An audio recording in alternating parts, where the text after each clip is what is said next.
Welcome to Factorio Krastorissimo recap series. My name is Nilaus and this is the first weekly recap of my new Let's Play series on Twitch.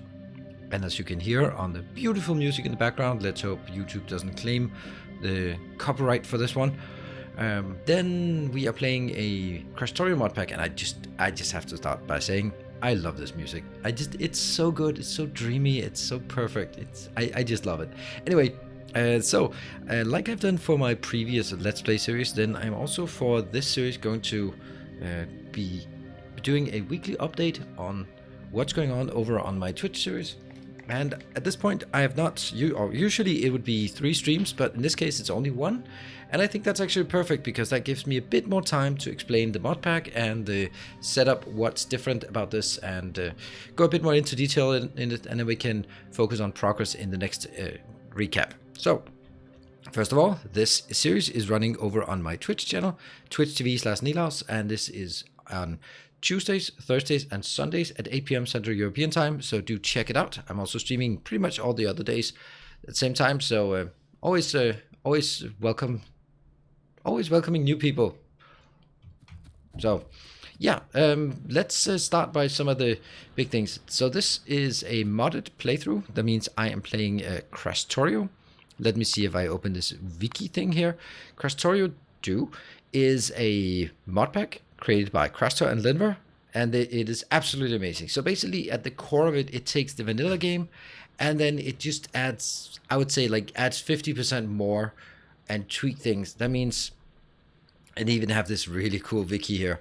So they add some new things like creep around biter nests. They have some fusion reactors. They have some matter research, intergalactic transceiver. This looked like an eye to a different dimension.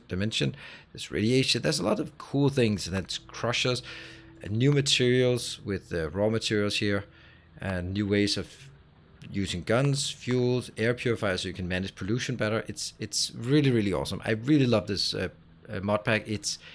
I played it previously here on YouTube, but one of my concerns with playing it here on YouTube was that it is a mod pack that deserves the time that it takes. It plays slower than the normal game, so it needs more time, and that doesn't really work so well for a Let's Play. I ended up playing like 100 episodes or so, and people were kind of getting lost at the end. So I think it's much better for a Twitch series where we can go in more into detail, and if people sort of lose the track of it, then there are these recap videos, and also you can ask in real time if like, oh, what are those spinny thingies? Then we can answer the question. So what I'm going to do here is just talk a bit about the mod pack and talk a bit about what we built so far. We just gave an overview of the mod pack. Let's talk a bit about some of the things that you see here in the game. We have most of the stuff you see is normal things, but already here there's something weird, like recipes, things stack higher. There. So these recipes are different. It takes now 2 copper ore for 1 copper, and likewise for iron, 2 iron ore for 1 iron. So you will need to mine a lot more to get the same amount. Also, the initial chains of items to be produced, such as for the initial inserter, you can see something as trivial as a yellow inserter now requires 2 new items. That's an automation core and an inserter part. If you look at an inserter part, it requires gears and sticks. Kind of makes sense, right? An inserter consists of some gears and some sticks, and that's pretty much it. And then automation core is kind of one of those, you will never have enough automation cores because they're used for pretty much everything.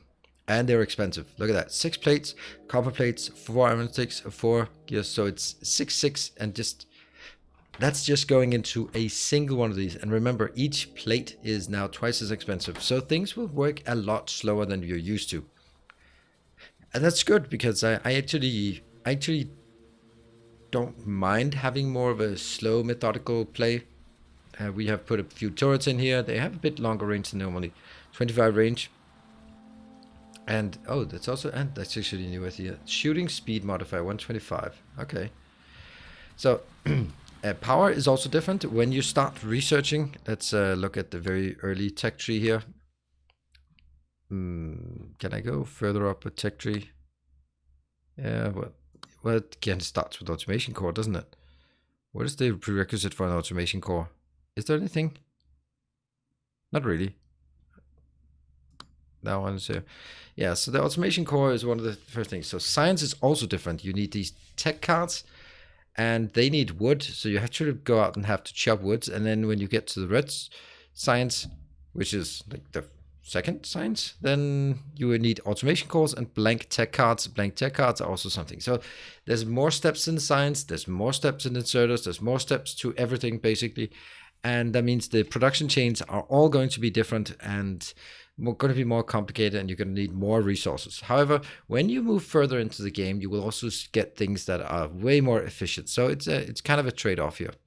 If you look at the science tree here, we start out with automation core, then we go into this is the red science, and then you have a number of things that you just normally just have, right? Or at least get them very early. So even something like yellow inserters is something you have to research, and that's until then you only have burner miners. So that's you don't even have radars in the beginning, which is a bit of a problem. You have these awful sentinels. Well, they're kind of cute. It's like really small radars, don't really cover much. They just keep the area lit. So, I mean, it's a lot of things here, and we can go into this another thing. This one looks like the steel icon, but it's actually an iron beam. Those are also, they craft slowly, 2 seconds, and they take 2 iron, so that's always something. You have this massive shelter thing. This is one of the things you get at the beginning, and it works in a really brilliant way that you can sort of use it for crafting things in the beginning. Just if I put this in here, they will also start using the iron for making a lot of different stuff here. That's very nice. Power as well is something that is not something you get at the beginning, so you will have to, in the beginning, you'll start with this default power thing, the damage strip reactor. You will have the shelters also producing a bit, and then you have to make wind turbines. They look really cool. I like the rusty parts on this. They certainly don't look efficient. And look at all the gears down there. They're not very efficient. I like them, but they are not efficient. So they're like just plop them down and you get a bit of power. But then you really, as always, want to get into your core power. Right now, I am getting attacked from various sides, and yeah, haven't really sorted that out yet. That's one of the big issues. Oh, also, something like offshore pumps require power, so that's why I've built a new little network here, just one turbine feeding the power here. And now we come to the other big part of this mod pack. This is not part of Krastorio, this is part of the mod pack called Factorissimo. This is a beautiful mod that adds these buildings. This is a small building, and when you go inside, you can see the space inside is bigger than the outside. Also the middle one, the big ones here, there's a middle one, but this is the biggest one. So it's a giant area inside. It's a bit gloomy in here, but later on we can research lights in here. And that means you can sort of take things in through these gates and then do stuff inside and then take it out to the gates. So from the perspective here is that you just put stuff in and you get some other stuff out, which is a very nice extraction. I consider this more of a service-oriented architecture, but then again, of course I would. So here we also have like iron. I've built something. It's you can also see these are smaller because they produced slower. So that's very interesting here. And now we built like the first of these small things, other things here, and we'll get to the naming convention here. So basically the idea is I'm going to take one belt in, and the belt going in will then be split. One half goes into producing sticks and gears and what is it called, beams, and the other half will go into build this part, which will then build automation cores, which you can see is slower. And basically the idea is that I just, in the very beginning, I just want these to be built, right? I just need some automation cores so that I can keep going. Okay, that's a lot of automation cores I decided I needed, right? So I can just go here and pick it up, because that means when I want to build stuff like inserters, they're easy to build. Easier to build, at least. Also, science is down here. Boom. This is a, I mean, super wasteful in terms of space, but this is it's the location we had. I'm gonna get some wood in here. Unfortunately, I don't have any, but I'll go up and build into this part. And we don't have any research going, but that'll be the first research. Later on, I will also be adding some green science to this, and then but things will progress slowly. We are only one stream in. So let's talk about these buildings. Why are they here? How are they here? You may know some of the names as some of the regulars of the channel. The way it works over on Twitch is that there is a feature called a hype train that happens when several events happen in short succession within 5-minute interval. That's someone subscribing or gifting a sub or donating. And when those things happen, a hype train starts. And by the end of the hype train, whoever has sort of been the most active and donated the most is the winner of the hype train. And that doesn't really give much of reward in Twitch. It just gives a little icon that you have until the next hype train. But what it's done is to give some extra credit to the people who are so generous. And that's why you recognize the names maybe. Then I've done so that buildings will spawn, and I can show you here if I spawn a building, spawn a tier 1, 2, or 3, depending on how big the hype train is. And this one will be, let's just do one for ourselves. So then I spawn it after the hype train is over, and it'll be placed. Yes, that's great, because that also shows another feature of it. Anytime these spawn, they can spawn anywhere, and they will destroy anything below them. So that means I need to make sure that I put things inside the factory, because only inside the factories are they safe. Because right now, boom, I just destroyed my iron line. And it could also be on top of this, on top of this. It could be anywhere. And of course, as you can probably see, there's a grid here, and these are the game chunks, and it always puts it in the middle of the game chunks, so they don't put on top of each other. But the idea here is that they will be put down, and that means the only safe place for me to build is when I build inside the factories. So I'm going to be building everything, just mining stuff and putting it inside factories. I also need to put my power inside a factory, but I need some research to get water through the gates of the factory.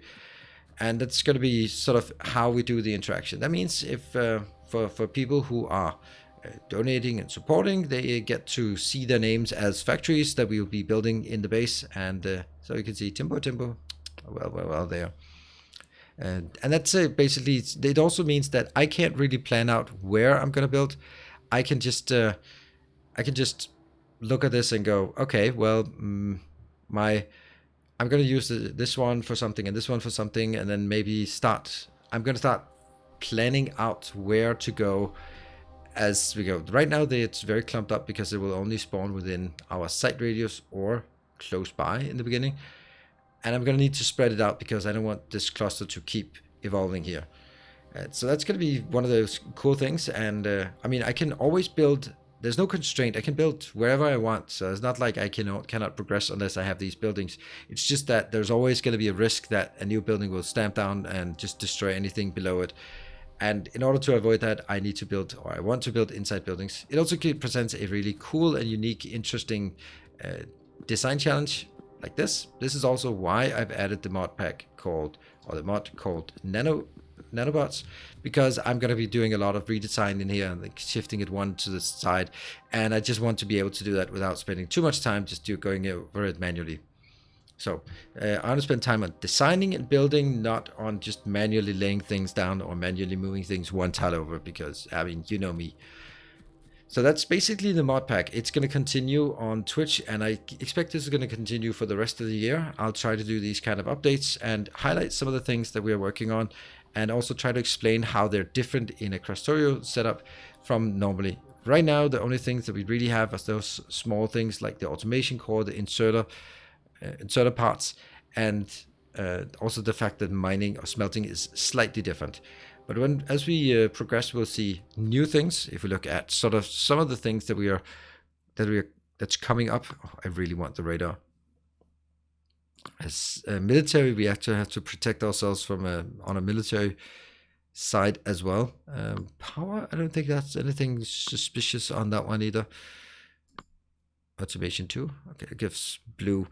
Yeah, so basically at this point, oh yeah, right. Fluid chemistry, that's going to be something. So we need to do water electrolysis at some point. We need to do some silicon processing. That's some of the things that are not that far away, because you need silicon for quartz and glass for solar panels, for example.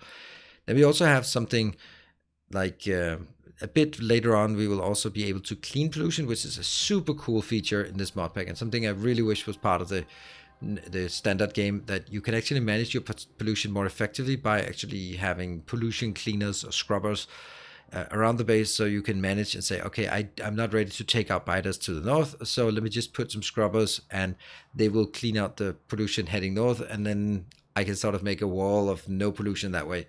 I think that's super cool and something I wish we could manage more directly in the base game. Anyway, I think this is basically enough for a starter introduction.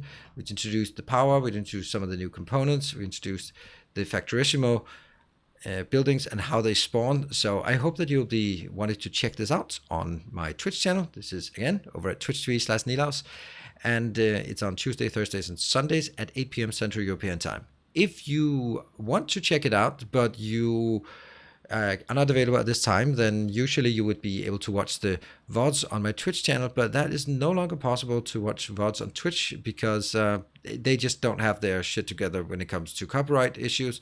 So what I have to do is I take all of my VODs and I move them from my Twitch channel over to my secondary YouTube channel. So if you look at the front page of my YouTube channel, there is a link to my secondary channel. It's called Nilaus TV, and then you can watch all the VODs there. There should also be a link in the description here to the secondary channel, to the direct playlist where you can watch the VODs for the previous live streams if you want to do that.